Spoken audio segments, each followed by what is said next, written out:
Magandang araw po sa inyo lahat. Ito po inyong likod ay si Freddy at ako ay nagre-report sa inyo. Ngayon ay araw ng Lunes Santo dito sa Amerika at dyan sa Pilipinas ay Martes Santo. Magandang umaga po sa inyo lahat dyan. Bagamat Martes Santo ay itaguyod ho natin ang ating ginagawa ng ating Presidente Bongbong Marcos Jr. dyan sa Pilipinas na hindi naman medyo lang na naninira na ayaw tumigil na mga pro-China na itong mga babangkiti ko sa inyo. Isa na ako rito ay si Attorney Harry Roque. Okay? Ang balita ko ay kagagaling lang nito sa China. Ewan ko kung totoo, ha? Pero ang kanyang pagtatanggol sa mga Duterte, na si Duterte ay talagang pro-China.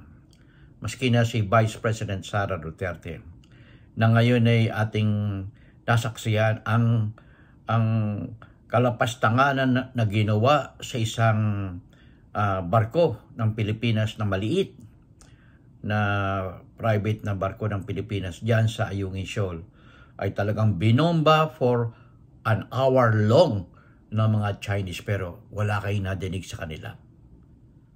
May nadinig ba kayo? Wala. Ang ating Pangulo at ang ating Armed Forces of the Philippines at ang Philippine National Police ay naninindigan ng ating West Philippine Sea, at even yung Benham rice o Philippine rice belong to us in our exclusive economic zone according to international law. Okay? Wag na ho labas ng exclusive economic zone. Ayan. Nakita nyo, ilan ho na sugatan sa ating mga sundalo, Philippine Navy? Ang balita ko, last Saturday ay 3.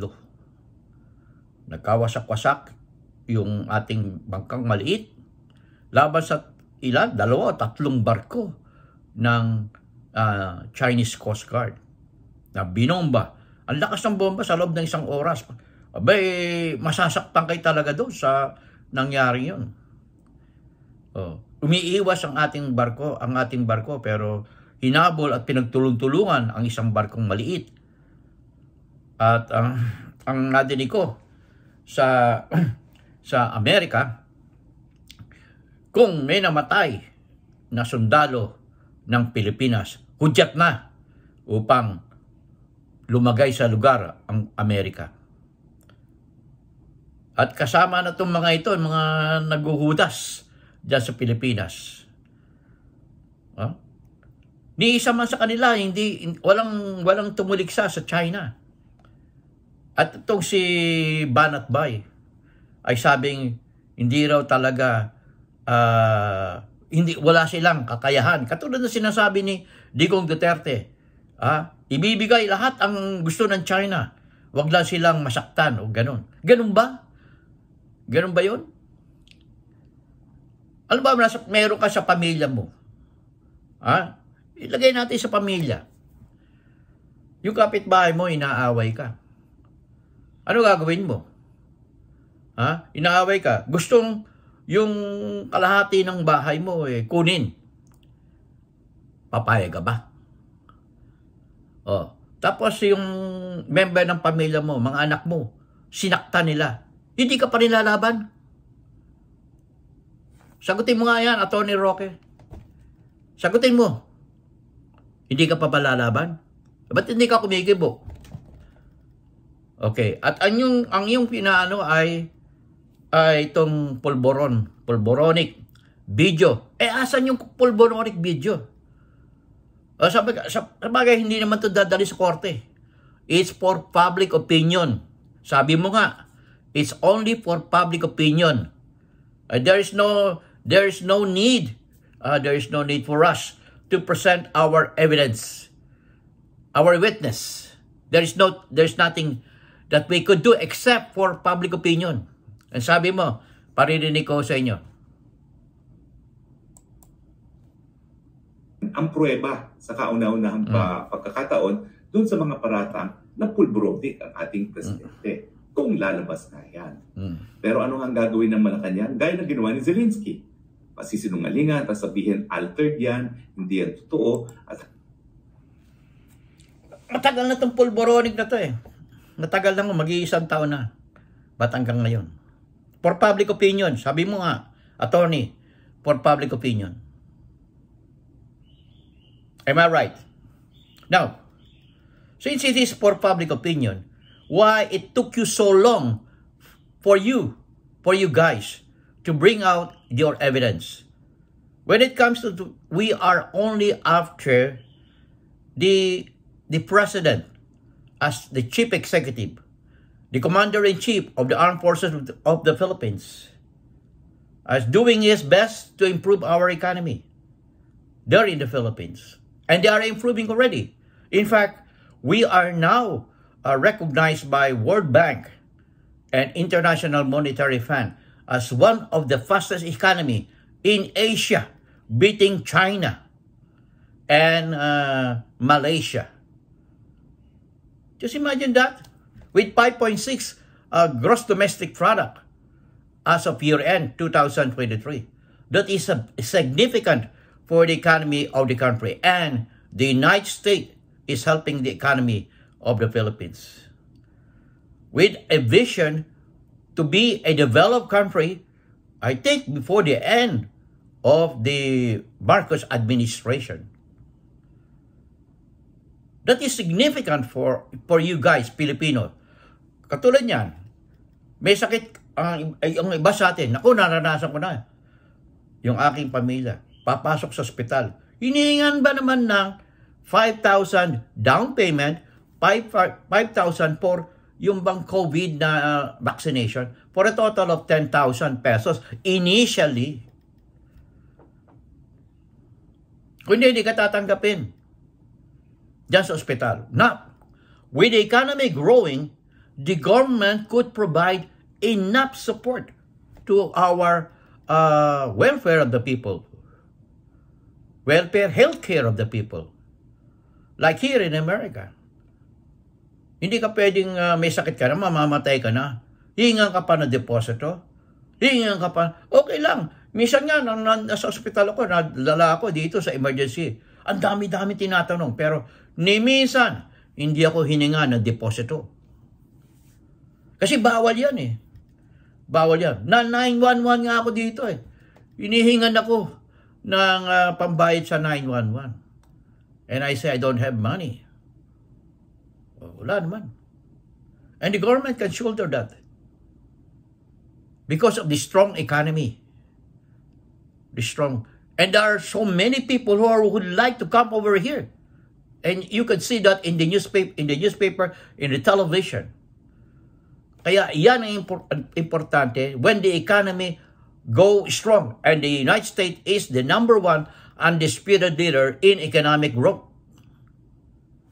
Now let's continue to Attorney Harry Roque. Hindi lumalabas yung tao na kumuha ng video, hindi dapat paniwalaan. Pero kung ako ang PCOO, I will go beyond that. Hahanda talaga ako ng complete defense. Dahil sabihin mo na nga na walang authentication yan. Still, ang hinahanap ng taong bayan ay pruweba doon sa napapabalita na pulboronic ang presidente. At pag lumabas yan video na yan. Ang tagal-tagal na niyang video niyan. Mag-iisang taon na hanggang ngayon wala pang video. That is trial by publicity. Ha? Oh, public opinion. Trial by publicity. Right, Attorney Roque? Am I right, Attorney Roque? You said the public will decide on this matter. Right? We are discussing this for the public to know, for the public to understand the real situation now there in the Philippines. Am I right, Attorney Roque?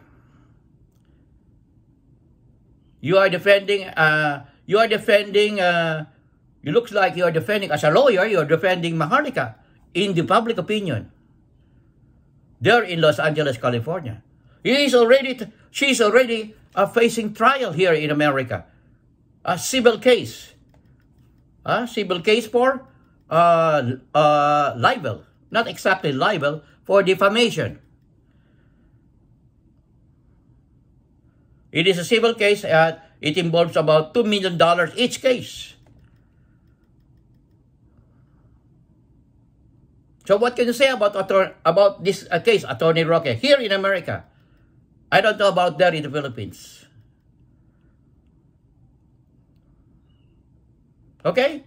So guys, ito na ang pagkakataon na para linawin kung bakit itong mga ito ay talagang sinisira nila ang gobyerno ng Pilipinas sa pamamagitan ng pinaninindigan ng Pangulong Bongbong Marcos na ipagtanggol ang West Philippine Sea, ipagtanggol ang economy of the Philippines, yung pagpupunta kung saan lugar dyan sa ibang bansa, sa European Union, sa Australia, and other countries.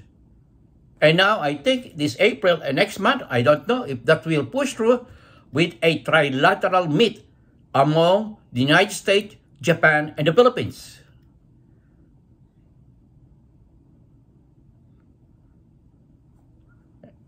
So, mga kabayan, panahon na upang kayo ay, yung mga tahimik dyan na 31 million Pilipino, it's time for you now to voice out. Put it in your comments here. How do you feel? Yung iba sasabihin, wala daw, mahal daw ang bigas. Ito na naman tayo, bigas na naman. Dito nga tumataas ang bigas eh. Maski na dyan sa Saudi Arabia, tumataas din ang bigas. Mahal. Because of so many factors that affecting poor production of this staple food. Na sinasabi yung staple food.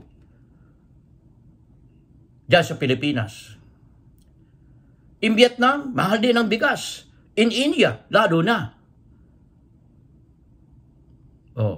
But they could produce, they are in fact exporting, rice exporting country. India, Vietnam, and Thailand. Mahal ang bigas sa kanila. Kaya huwag niyo sabihin na ang presyo ng bigas ang maging 20 pesos. Paano ang mga magsasaka natin diyan sa Pilipinas? Sa palagay nyo, may magtatanim pa ba? Kukunti na nga magsasaka eh. At yung iba ay ginawang, subdivision. Am I right? At bakit ang mga tao dyan sa Pilipinas ay nakabibili ng mga property?